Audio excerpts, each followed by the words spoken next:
This is 50 Shades of Green by Climate Group, your monthly climate podcast exploring all the essential news and views from the US and around the world. I'm Phil Kehoe. Today, we're looking at climate jobs, specifically how the concept of a green job has evolved across various industries and how governments and the private sector have adapted to changing labor circumstances in the energy transition. First, Climate Group's Executive Director for North America, Angela Barranco, will join with Maggie Thomas, Special Assistant to the President for Climate at the White House Office of Domestic Climate Policy, for the inside scoop on what to expect from some new federal labor initiatives like the American Climate Corps. Then, guest correspondent Liisa Kaufman, our Senior Manager of North America Industry, speaks to Climate Group CEO Helen Clarkson and Pete Rose, Senior Director of Stakeholder Relations at Hydro Quebec, to discuss how new climate jobs are shaping the transition to net zero. What role does the federal government have in managing the green jobs transition? Climate Group's Executive Director for North America, Angela Barranco, joins with Maggie Thomas, Special Assistant to the President for Climate at the White House Office of Domestic Climate Policy, to discuss some ongoing and upcoming federal initiatives and how they intersect with a changing labor market and movement. Angela and Maggie, welcome to 50 Shades of Green. All right, everybody, thank you so much for joining us. We are just super excited to have this conversation with our very own Maggie Thomas, Special Assistant to the President for Climate and also Senior Advisor for Strategic Planning at the White House. Pretty fancy title, pretty awesome job. So we're just so thrilled to have you joining us. And, you know, when we're talking about green jobs, you know, what does it mean to be a part of this energy transition? What does it mean to adapt, the whole world of employment to this brand new economy? And we're just so thankful to have you on to talk a little bit about the barriers, a little bit about the engagement that government is doing, a little bit about questions about access and equity, right? How does this impact the work that you're doing, the work that the White House is doing? I will also say this is going to be something we're going to really talk about during the U.S. Climate Action Summit in April. So really excited to continue that conversation there. With that, I really just want to say kudos and congratulations. I mean, the announcement of the American Climate Corps was a really big deal, and I think will have an incredible impact across the country. But you're the expert. Tell us how, why, what's happening, what do we need to know about this, and why is it so exciting? Well, thanks so much, Angela, for having me on and joining you guys today. Always a pleasure and quite honestly fun to be able to talk about the American Climate Corps. So thanks for making the time. Maybe I can just start at the top with a few kind of fun stats, exciting stats on and how we've been thinking about the American Climate Corps, and then happy to dive into questions, of course. But President Biden launched the American Climate Corps in September at Climate Week, which you all know very well. And since that time, we've had over 50,000 people express interest in joining the American Climate Corps, which is pretty incredible to think that 50,000 people have gone to whitehouse.gov/Climate Corps and signed up and raised their hand and said, you know, they want in. And it really just shows, I think, the power of this idea that we need to field the full team in order to tackle the climate crisis. And there's all kinds of different ways that we can do that. And that's really what the American Climate Corps is all about, is about saying, you know, the president has said we need to reduce our emissions 50 to 52% by the end of this decade. How are we going to do that? How are we going to have enough people trained and put on that pathway to the kinds of careers that we know we need and the maturity of those careers that we need at that time in order to make sure we hit our climate goals? And so this is sort of saying early on in that pipeline, what can we do to recruit and train and give young people the tools that they need, and those that are early in their careers, the tools they need to make sure that we are really expanding the number of people that are out there in the United States helping us and working together in communities across the country to tackle the climate crisis. I mean, that's just so exciting to think about 50,000 people going, you know, already raising their hand to be a part of this. I think it's just so clear, both with the Inflation Reduction Act, a lot of the work that you guys have been doing at the White House, but just sort of where the United States is today, that this transition is happening, right? And we are staffing up for like the future of like the American green economy, which is amazing. But in the short term, what does this look like? With 50,000 people, or who's going where? Where are you focusing? How are you picking projects? What does it look like, over the next few weeks and months as you're really thinking about deploying all these amazing people? Yeah, it's a great question. I think one of the tenets of the ways that we've really thought about building the American Climate Corps is to rely on existing infrastructure. This is something that we heard loud and clear. We actually just wrapped up listening sessions in the month of January, and thanks to any of your listeners who joined us during that time, we had Senator Markey kick us off. We had Representative AOC there. We had over 2,000 people join us over the course of those sessions, and that was really something that we heard. There are a ton of organizations out there that are already doing great work in communities across the country that are really tailored to those communities' needs and what those communities' climate and environmental justice and resilience and community resilience goals are. And I think, again, that's kind of what we're thinking about. So you could think of just in terms of the types of jobs that will be there. We've said these are going to be jobs in the clean energy and climate resilience economy, right? It's acknowledging that both on the adaptation and on the mitigation side, we need to be expanding the pipeline of the types of careers and the young people that we're putting on those pathways, both into public service as well as into private service, into the private sector, a community of folks that I know you guys do a lot of work with. So, you could imagine a Climate Corps project installing air monitors in a community across the country using some of EPA's new $2 billion of EJ Community Change Grant money from the IRA. You could imagine young people planting trees in communities across the country, which is a proven and known strategy to tackle extreme heat that so many communities are facing across the country. And you could also imagine young people working in the rural and urban divide, clearing defensible space in communities across the country to protect them and harden communities and homes from wildfire. So there's a lot of different types of opportunities that you're going to see when we actually roll out and sort of take our next steps and put this first class of the American Climate Corps out in the field and get those boots on the ground. But it really is designed to reflect the breadth and depth of types of careers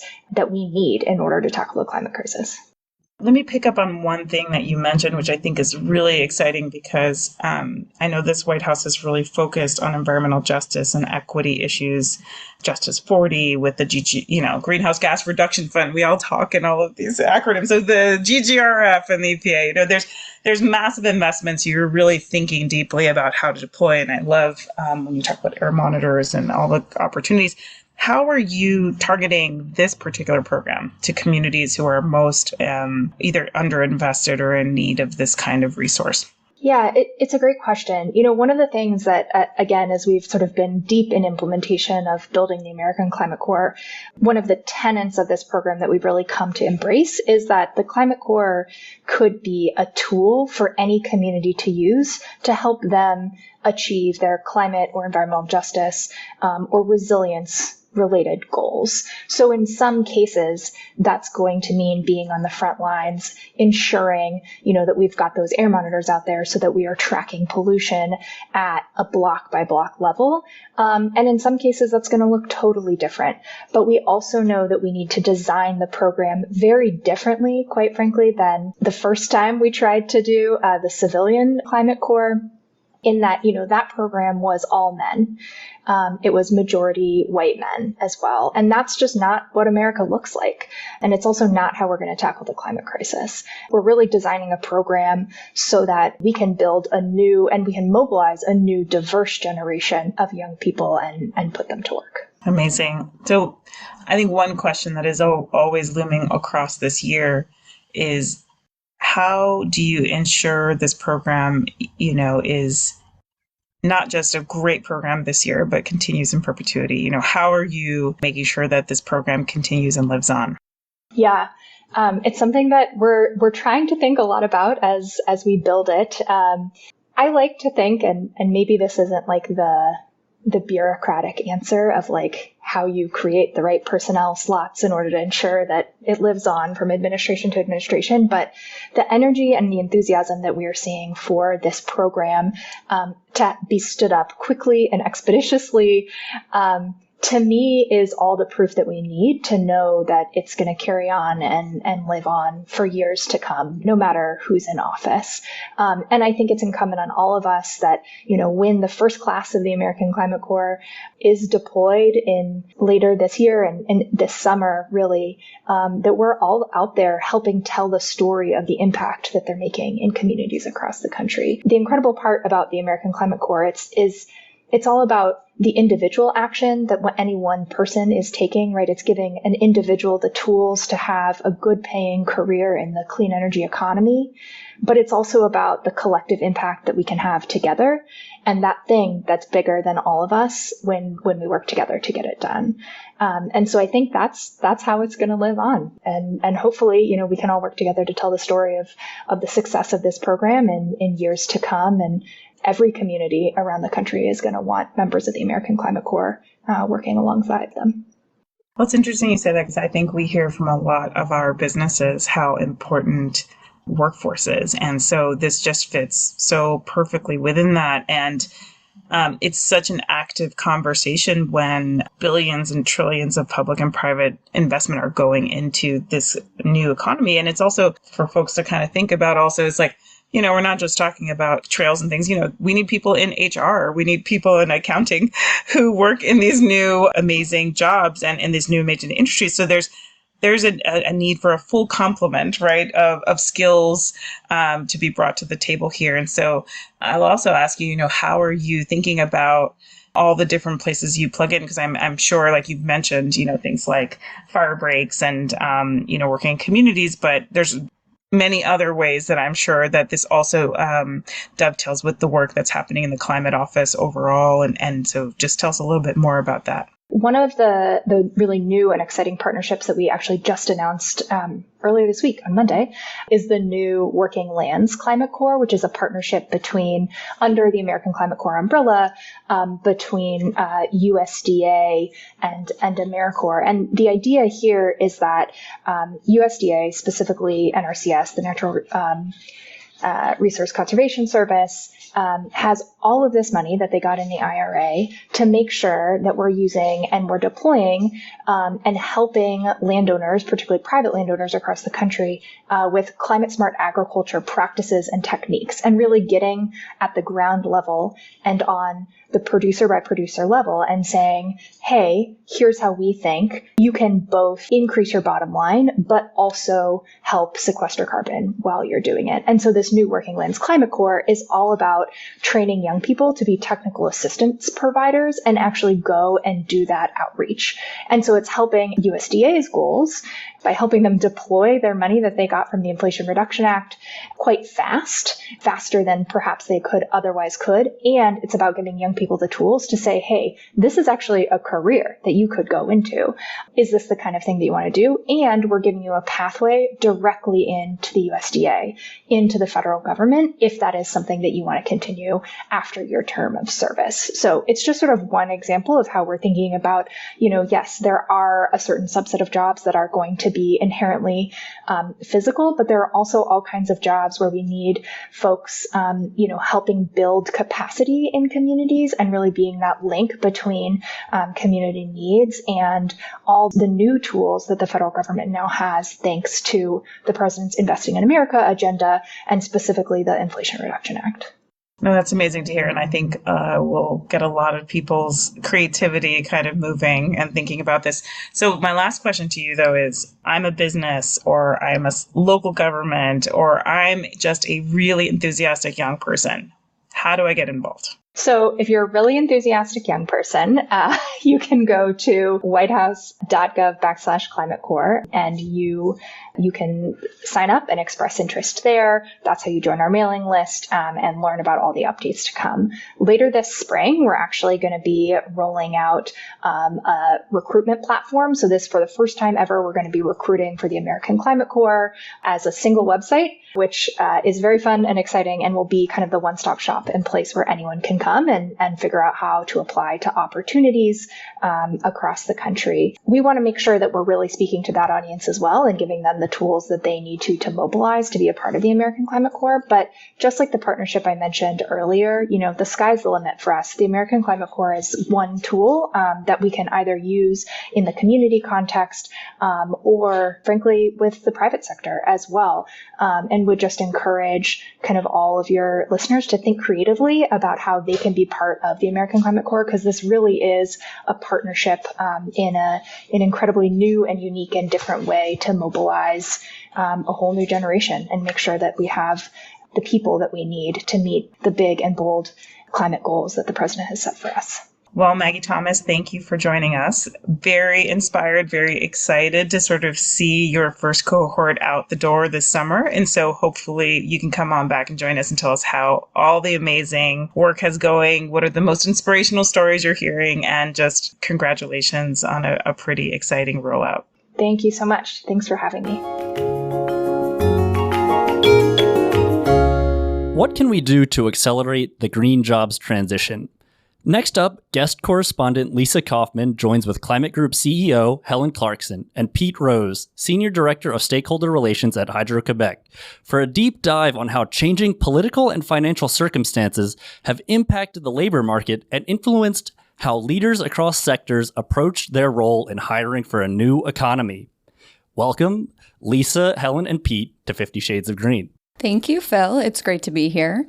So here today, we're going to kick us off with Pete and Helen. So with both of you, it would be great to get a little bit of background about what you both do and what brought you here today. And to add on to that, do you think you have a climate job?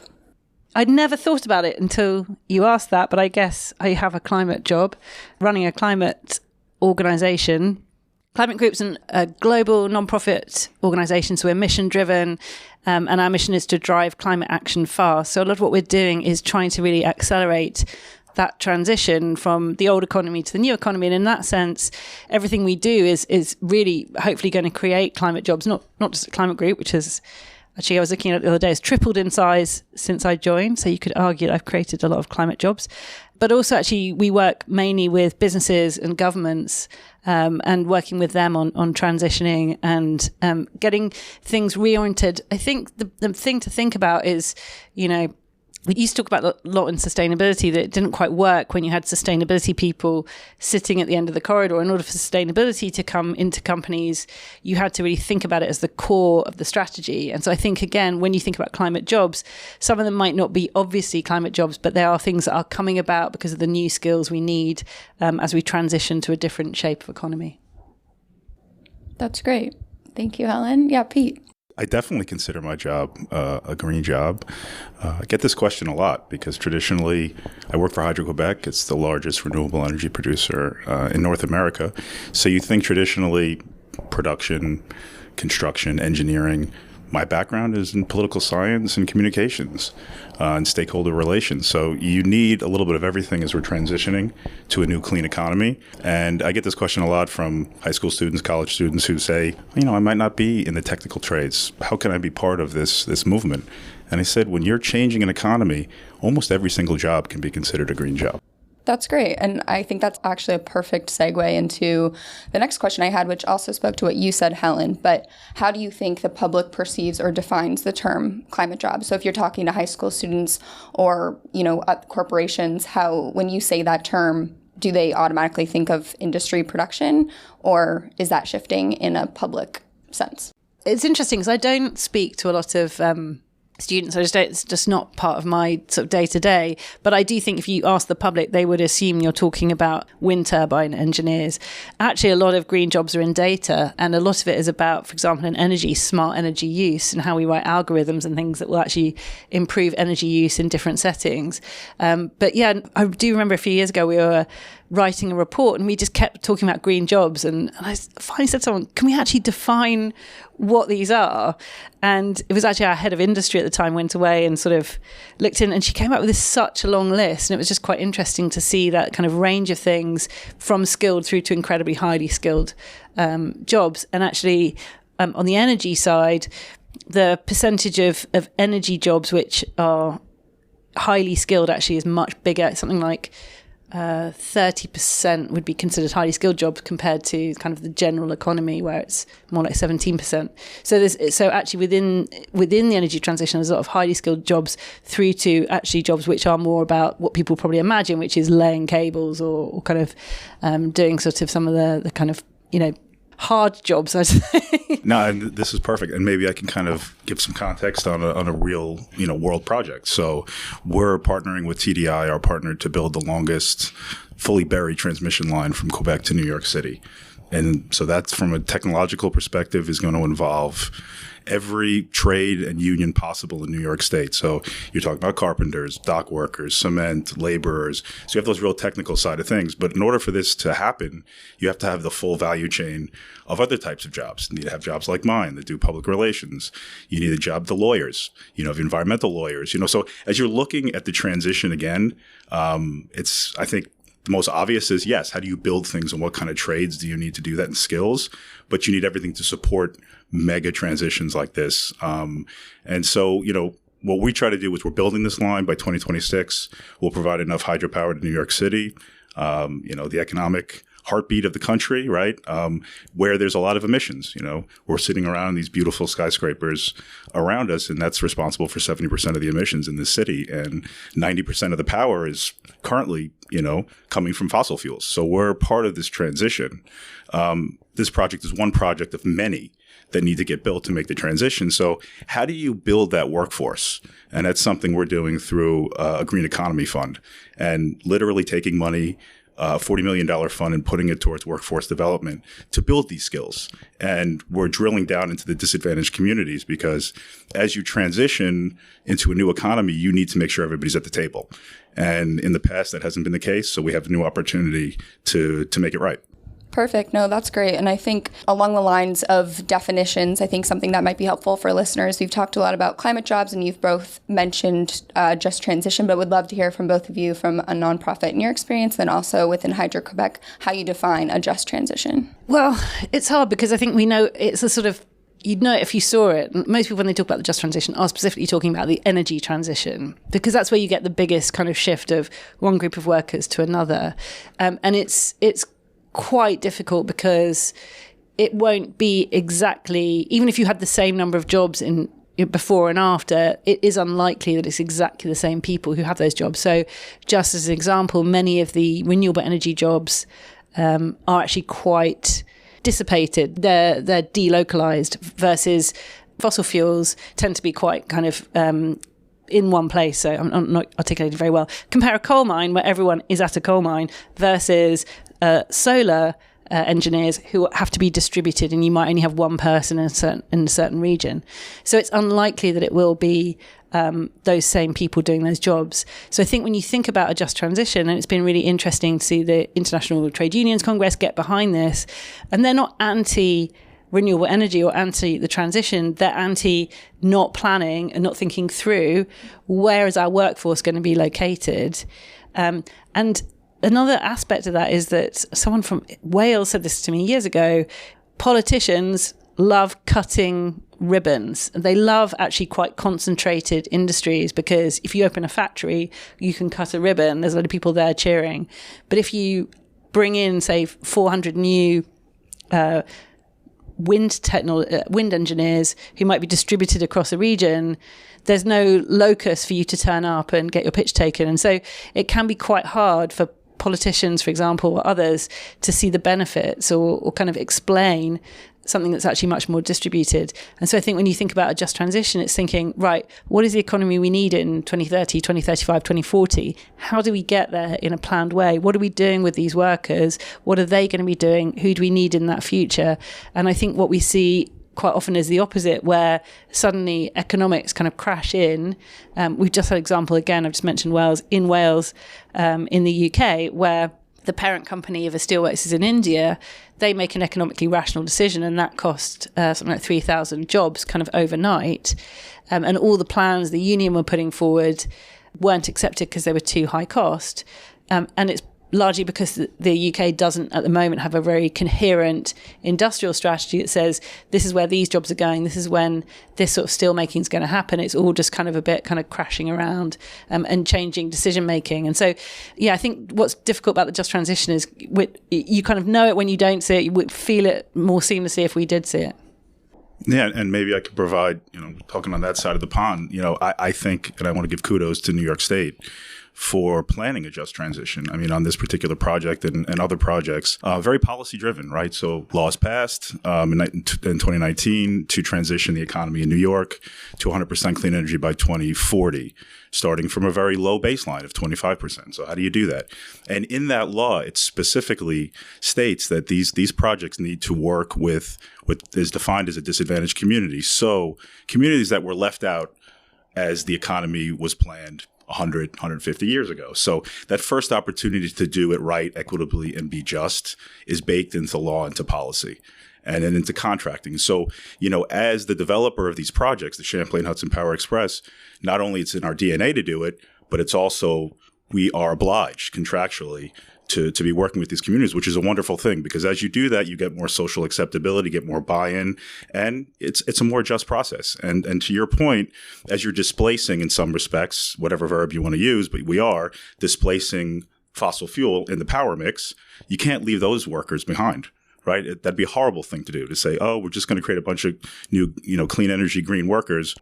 Those working in the fossil industry are important, and thanks to them, we have the lights on right now, right? I mean, we have an economy that's going. So how do you transition that? It goes back to the workforce development as well, because you can take skills from some of these other jobs in the fossil fuel industry and help transition those into what are deemed green jobs. So it kind of goes back full circle to, you've identified the transition, you work with, and you brought up the point of unions. Unions are, at least here in New York, it's a union town. Really, really important to work with the unions. And the unions now are compelled to say, okay, well, we have project labor agreements, and those we have to be focusing on portions of the population that weren't focused on before. So we're helping everybody help themselves.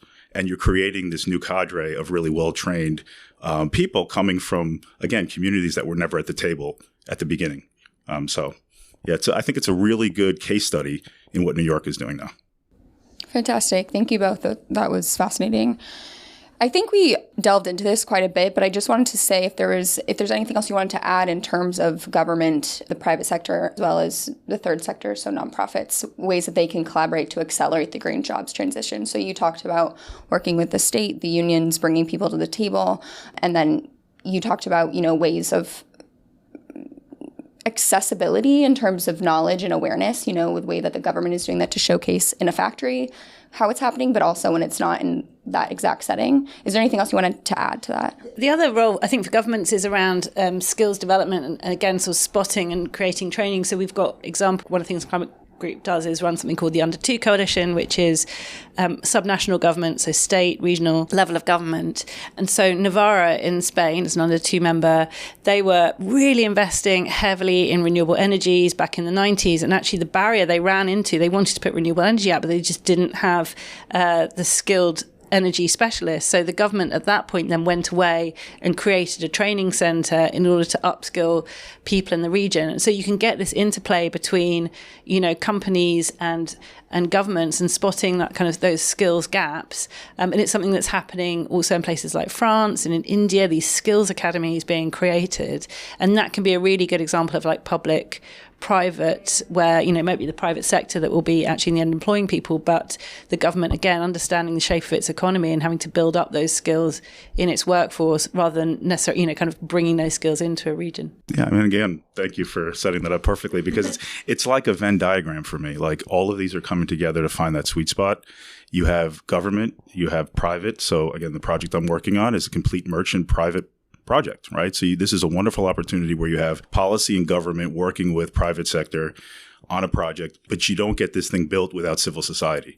So you get down to this transition of how do you train, right? So we talked about the elements of, now there's funds available for this, and you identify green jobs training organizations. The missing piece is, how do you get the people there? How do you identify who should be going through this? Corporations don't necessarily know.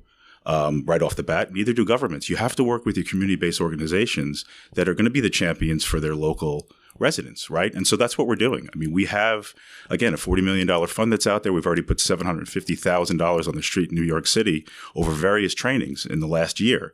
And it's recruiting. So you go back in New York City, I'll just give the example again, you have some of the largest public housing units in the United States of America where folks are making $18,000 a year for an entire family. And on paper, this says 4 or 5 people in the apartment. There's probably 6, 7, 8, 9, 10, who knows? How do they break into having generational wealth and getting out of that poverty cycle? It's getting a better job. And oftentimes here, it's through a union. You can get that training. So you can have someone in one of these neighborhoods, in one of these developments that, you know, the criteria is you have to have a GED or a high school diploma. Okay, what do I do with that? I can get a technical skill, but I can only get that if somebody can offer it to me. So they can go through training that we're sponsoring, but we have to have our community-based organizations identify those individuals and families that can most benefit and then help them get there. And these are wraparound services. You don't think about that. Like some of these folks can't get there by car. They don't have a car. They don't have enough money for a subway ticket. They are single parent, and so they don't have babysitters. We build all of this into the support that we provide to local communities, but we can't do it as a corporation. We have to rely on the frontline community-based organizations. Thank you for that. That was a perfect tee-up encapsulation of the question I wanted to ask. How has Hydro Quebec been successful in marketing or, again, knowledge, accessibility about these opportunities? And so I know that you spoke about these communities that perhaps don't have the resources yet. Do you work with any of your current employees who want to transition or relationships you've had in the past in transitioning them to these new projects? Yeah. So, I mean, again, Hydro Quebec, the particularity of this is it's located in the province of Quebec in Canada, right? So that's the production of the power is done already. It's there. And we're providing this service in the fight against climate change by helping decarbonize New York City. There's in great demand of electricity and clean electricity, as we talked about. So we're focusing on these communities that we're serving, right? And so going back to what I said before, we have $750,000 that are out already, right? And this has been since September, right? This is one of our announcements during Climate Week. We're really happy to do that, right? As well as the kickoff for our construction. So since then, we've seen cohorts of graduates, which is really cool. And we've worked with community-based organizations to make sure that we have residents from these disadvantaged communities going through. One, I want to give a shout out. The recipients of funding is an organization called Stacks and Jewels. Stacks and Jewels does building automation right here in New York City. They're out of the Civic Hall, which is run by FedCap at Union Square. And they just graduated a cohort of about 20 young individuals. They gave their presentations. It took 14 weeks for them to go through the course. Employers showed up, and there's a 90% placement rate. So they went from going through one of these certificate programs that we help to support to actually getting a job. And that's, for me, amazing because you're going from theory to actually seeing the impact, and that's fulfilling. Yeah, that's great. Thank you. Kind of zooming out from New York and Hydro Quebec, I'd love to go to a global view. And so, Helen, we were speaking earlier about success stories, either with corporations or on a governmental level in where supporting this transition. Do you have any thoughts or examples you can think of that we can point to and look at? Yeah, I mean, so the big story globally is that there are many, many more now renewable energy jobs coming online every year versus fossil energy jobs. And so the rate of growth is just radically different. And I think when we worry about the energy transition, that is a nice thing to remember. Now, a lot of those jobs are in China. So it's not like, oh, there's a global market accessible to anyone going for, this is about the Chinese energy transition, actually, because that country is ahead. And I think that story doesn't often necessarily reach here in the US, but there's a huge transition going on there. So 30% of global energy jobs are in China, and there's a radical transition from fossil energy to renewable energy. At the sort of corporate level, we're seeing a lot of change and companies finding their way. And again, it's by not necessarily defining things as like regular jobs and green jobs, but actually as companies. So the likes of over here, Google, IKEA, in Unilever in Europe also have presence here. Those companies have really shifted climate into the center of what they do and are finding sort of strategic opportunities. So in that sense, I think you could, look at a lot of those jobs as green jobs. A few years ago, we ran a campaign at Climate Group called Climate Optimist, and we were looking for different stats. And I should have gone and looked at the numbers again, but that was 2017, I think we did that. And the latest US job reports showed that solar and wind jobs were the fastest growing job sectors in the US. So wind engineer was the single fastest growing job. I'm not sure what it is now. And so we had these great T-shirts made that said the sun is hiring, and we had lots of plays on that. So yeah, I think it's again thinking about that kind of big spectrum of different jobs and understanding that actually now if you look at which companies are performing really well, there's a really strong tie-up between good kind of climate sustainability policies and good corporate performance. And a lot of that is because it's just about managing your company well and understanding what the future holds, and you've got to prepare for it. Yeah, and just as a resource, for listeners, those that are saying, okay, well, this has been great. I've been listening to Helen and Pete, and they've got green jobs, but I really want to dig deeper in. Obviously, governments have reports. I give a plug to NYSERDA. So the New York State Energy and Research Development Authority puts out a yearly report on what is a green job and how many we need and how many we have. And so that's wonderful. Academia as well. Cornell University, kind of a world-class university, has a complete center that focuses on this. So the resources are out there if people are interested to dig deeper. And then obviously follow our projects and contact us if you want to know more. Awesome. Okay, so another question that we wanted to bring up was in terms of, and you both spoke to this, but that Venn diagram in terms of regulation versus the market. So do you find that it's regulations, and I'll ask both of you, maybe you can speak to your experience then on a global level, but do you think that the shift in the labor market in this transition is more regulation driven or market driven? So corporates wanting to catalyze this versus the funding or IRA investments, et cetera? I'll jump in first. It's like a chicken and egg thing. In our particular case, it was policy that drove this clearly, right? Started with science, which again, you guys, wonderful. You guys are shining a light on climate science, and that drives policy, which, then drives industrial policy, which then is how do we meet our targets? So without having these laws on the books, we love to do that. 99.7% of the power in Quebec comes from renewable energy. But as we look to markets just right across the border in New York and New England, you have to see a policy signal for, hey, we have energy.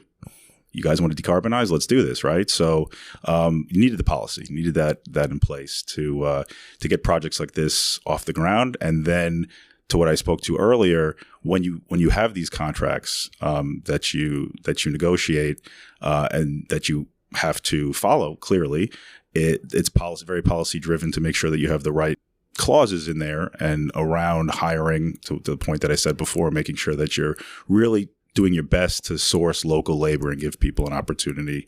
And that goes back to your just transition. So on this particular project, very much, again, policy. And I'd like to also say climate science driven. I agree, actually. And just sort of, it is quite chicken and eggy. But at the same time, I'm going to jump on my little UNFCCC COP soapbox because, people get very cross about COP and like, what happened? I was thinking about this a lot after the last COP, which is, as usual for a climate person, it's always disappointing, right? But actually, if you look at the direction that's been set by COP and you go back to, for example, Paris, the world sent a very clear signal then that we have to get global warming down, we need to address climate change. And if it did nothing else, it sent a very clear investment signal to the world, like this is the future you need to be getting onto this track of. We need to get off fossil fuels, we need to get onto renewable energy. If you look at the amount of renewable energy investment, it's a graph that kind of just goes endlessly up and to the right, starting in sort of over the course of the last decade. And I don't think it's that like everyone read the COP outcome and went away and said, right, this is, but it's a kind of almost like a meme in a way that gathers like, oh, this is where the future is. And as banks and other investors or energy companies and entrepreneurs start to look at it, you can see that there is declining, not fast enough, declining investment in fossil energy, increasing investment in renewable energy. Things like transition in heavy industry. A couple of years ago, really recently, it was always referred to as the hard to abate sectors. And increasingly you're hearing it's not really being referred to in that way. Those sectors are harder to abate, but everyone knows we have to abate them. And that message over time that's gone out, it's like, these aren't choices. Because I remember a few years ago, someone saying to me, well, what's the point of electric car if, coal mine, like that kind of story. And now people realize we've got to be doing everything. It's got to be everywhere. It's got to be all at once. that gets out into kind of an investment landscape, which I think is radically different to about 10 years ago. Yeah, and just jumping on again, the whole communications side around this, I mean, we can get in a vacuum and get really wonky with terms of what is a transition and what's a megawatt and what's this.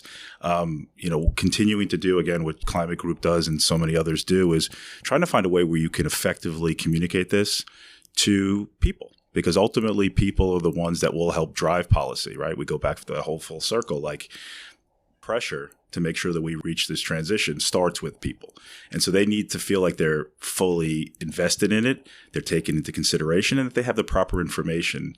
And so we spend a lot of time just trying to share information and shine light on things, because once you are invested in something, right, and you're invested in this transition, well, maybe you're going to hold as a shareholder, you're going to hold your companies accountable to this. And you're going to say, you know what, I believe the science, I believe the communications around it.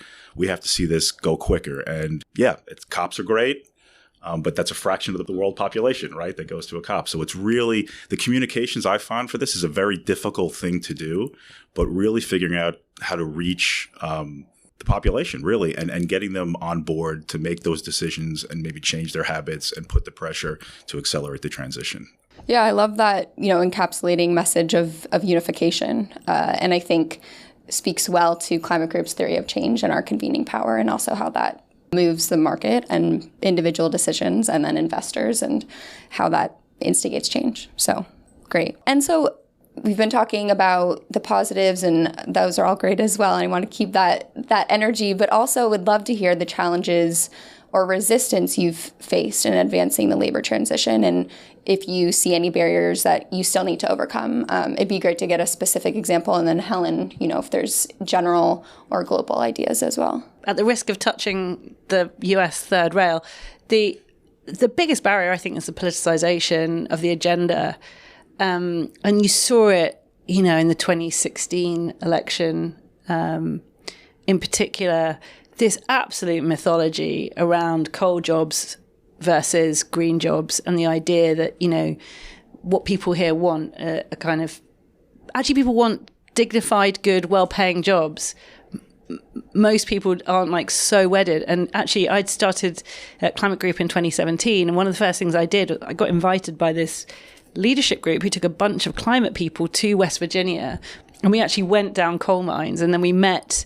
It was quite scary, and we met some people there. And one thing that struck me was a huge sense of identity about a community that kind of works together, and they could feel their industry was under attack. But they didn't think it was under attack by environmentalists. I mean, they wanted, ideally, a clean environment too. People don't want to have jobs which, make them sick and stuff. They knew that the big threat to them, and they all said it, was much lower grade, cheaper coal coming from Australia. And yet it got politicized into, evil Democrats coming to take your jobs away. And actually the people on the ground didn't believe that at all, but just they wanted a story about what are we going to be doing as we transition off coal. And I think this big barrier of creating mythology around it, or speaking for people rather than to them, is probably the barrier that stops change. Because, like I say, what people want is kind of dignity, solid work, pay, all those kinds of things that go with a job, rather than being wedded to old technology. I'm with you. I mean, when you go and you speak at the community level, it's like, how do you cut through this polarization? How do you cut through all this rhetoric? And once you sit down with someone living in a community, and I'll just take again here in New York City, and you explain the benefits of this, and then you start to explain, here's a pathway for you. Because people, there's so much information out there, and they're getting their information in quick sound bites. And again, you got two polar opposites pulling people. And when you say, well, let me help you help yourself, right? So, you can get trained. And once you get trained, you can have a good paying or family sustaining wage. Or there's all these really cool terms that people use. But at the end of the day, you're getting a dignified, well-paying job to take care of your family. And I go back to the unions here, just for another example, in New York City. You come out, you're coming out of, let's say, Queensbridge houses, right? Queensbridge is the largest public housing development in the United States of America. $18,000 a year, got this family. I want to, change my life and the trajectory for, my family. Okay, I go to a training. I become an apprentice. I do an apprenticeship paid for 3 or 4 years. I become a journey person. I'm making six figures. I went from 18,000 to six figures in 4 or 5 years. I didn't need to go out and take that $200,000 loan to pay back for liberal arts. I went and got myself a technical job and just broke out of poverty. So, I mean, once you meet with people and do this, it's transformational. Yeah, and so with that and looking forward, what do you think we can look towards for the future of climate jobs? So it's starting now, it's happening now, the implementation is here. But what do you see in the next 5 years, 10 years, 15, beyond? Are we going to stop saying climate jobs? Is it just going to be jobs? Yeah, the world needs to transition off fossil fuels. I think what we're going to see is, look, we're going to see more and more of these jobs, but we are going to face some real kind of crunchy times because governments aren't planning as well as they should. And if you take something like, electric vehicles, they have fewer moving parts than combustion engines, right? So fewer jobs in both assembling a vehicle and then maintaining. So these transitions are not without pain. And I think there isn't honesty enough at the moment about where that pain is, and then understanding and solutions around how we plan ahead. And so I don't know what we're going to see in the next few years, because it depends how well governments start to do their industrial strategy. And economies that plan well for these things, and it's terrible to sort of point to China and be like, yeah, look, fully planned central communist economy is the only way to do it. It isn't.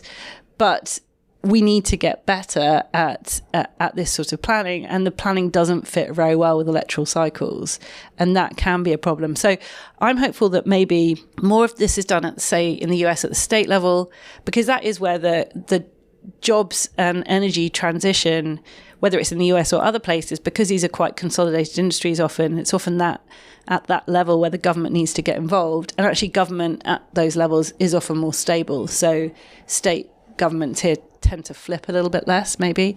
And so maybe you could do better planning at that level. But I think at all levels of government, there needs to be just good planning out for the next few years in order to make this transition. It won't be seamless, but you can roll out some of the bumps, I think. Yeah, I'm an eternal optimist. I mean, I think regardless of what happens politically, I think the ship has sailed. The train has left the station. I think these jobs are coming as we're transitioning, and there's considerable actual federal monies that are out there right now, right? That pretty much cannot get clawed back or changed if something changes, right? So these are being deployed, and how smartly they're deployed is, to your point, down to the local level, state and city level. And then, the future for the clean economy, let's put it that way, or the new economy, which it should be 100% New York by 2040, right? So every job will just be a job in this new economy, is private-public partnerships, right? Governments can't do it on their own. Corporations can't. You really have to do it in concert. Thanks again for tuning in, and a special shout out to our guests, Angela Barranco, Maggie Thomas, Liisa Kaufman, Helen Clarkson, and Pete Rose. Be sure to check us out online at climategroup.org, and remember to subscribe on all major podcast platforms. Climate Group's 50 Shades of Green is available on Spotify, Apple Podcasts, Amazon, and Google. Stay well, and we'll see you next time.